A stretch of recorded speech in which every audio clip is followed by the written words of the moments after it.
ಇತ್ತೀಚೆಗೆ ಸಕಲೇಶಪುರದಲ್ಲಿ ನಡೆದ ಜನಸ್ಪಂದನ ಕಾರ್ಯಕ್ರಮದಲ್ಲಿ ಯಾವುದೇ ಹಲ್ಲೆ ನಡೆದಿಲ್ಲ. ಆದರೆ ಮುರಳಿ ಮೋಹನ್ ಮೇಲೆ ಇಲ್ಲಸಲ್ಲದ ಆರೋಪಗಳನ್ನು ಮಾಡಲಾಗುತ್ತಿದೆ ಎಂದು ನಂದೀಶ್ ಅವರು ಸ್ಪಷ್ಟನೆಯನ್ನ ನೀಡಿದರು. ಸಕಲೇಶಪುರದಲ್ಲಿ ನಡೆದ ಜನಸ್ಪಂದನ ಕಾರ್ಯಕ್ರಮದಲ್ಲಿ ಯಾವುದೇ ಹಲ್ಲೆ ನಡೆದಿಲ್ಲ ಎಂದು ಸ್ಪಷ್ಟಪಡಿಸಿದರು.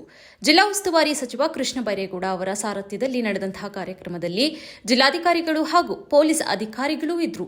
ಹಲ್ಲೆ ನಡೆದಿದ್ರೆ ಪೊಲೀಸರು ತಕ್ಷಣ ಕ್ರಮವನ್ನು ಕೈಗೊಳ್ತಾ ಇದ್ರು ಎಂದು ಹೇಳಿದರು. ಮುರಳಿ ಮೋಹನ್ ಅವರ ಮೇಲೆ ಸುಳ್ಳು ಆರೋಪ ಮಾಡಿ ಕಾಂಗ್ರೆಸ್ ಪಕ್ಷದ ಘನತೆಗೆ ಧಕ್ಕೆ ತರುವಂತಹ ಕೆಲಸವನ್ನ ಮಾಡ್ತಾ ಇದ್ದಾರೆ. ಅವರ ಸಕ್ರಿಯ ಕಾರ್ಯವೈಖರಿ ಮತ್ತು ಪಕ್ಷ ಸಂಘಟನೆಗೆ ವಿರೋಧಿಗಳು ಅಸಹನೀಯರಾಗಿದ್ದಾರೆ ಎಂದು ನಂದೀಶ್ ಅವರು ತಿಳಿಸಿದರು.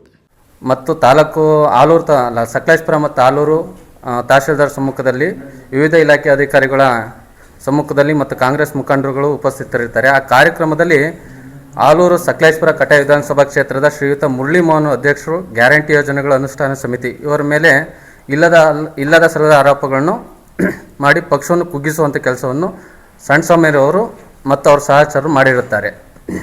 ಅವರ ಮೇಲೆ ಹಲ್ಲೆ ನಡೆದಿದೆ ಮತ್ತು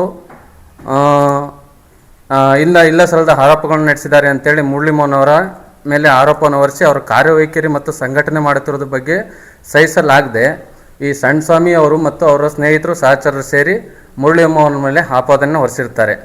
ವಿಷಯ ಇಷ್ಟೇ, ಮುರಳಿ ಮೋಹನ್ ಅವರ ಕಾರ್ಯವೈಖರಿ ಮತ್ತು ಪಕ್ಷ ಸಂಘಟನೆ ಮಾಡ್ತಿರೋದು ಆಲೂರು ಸಕಲೇಶಪುರದಲ್ಲಿ ಇವ್ರಿಗೆ ಸಹಿಸ್ಕೊಳ್ಳೋಕ್ಕಾಗ್ತಿಲ್ಲ. ಜೊತೆಗೆ ಅವ್ರ ಪಕ್ಷ ಸಂಘಟನೆ ಮಾಡೋದ್ರ ಜೊತೆಗೆ ಯುವಕರನ್ನ ಗುರುತಿಸುವಂಥ ಕೆಲಸವನ್ನು ಮಾಡ್ತಿದ್ದಾರೆ. ಈ ವಿಧಾನಸಭಾ ಕ್ಷೇತ್ರದಲ್ಲಿ ಯಾವುದೇ ಅಭ್ಯರ್ಥಿ ಕೂಡ ಆದರೂ ಸಕಲೇಶಪುರ ಆಲೂರಲ್ಲಿ ಯಾರು ಕೂಡ ನೆಲೆ ನಿಂತಿರೋದಿಲ್ಲ.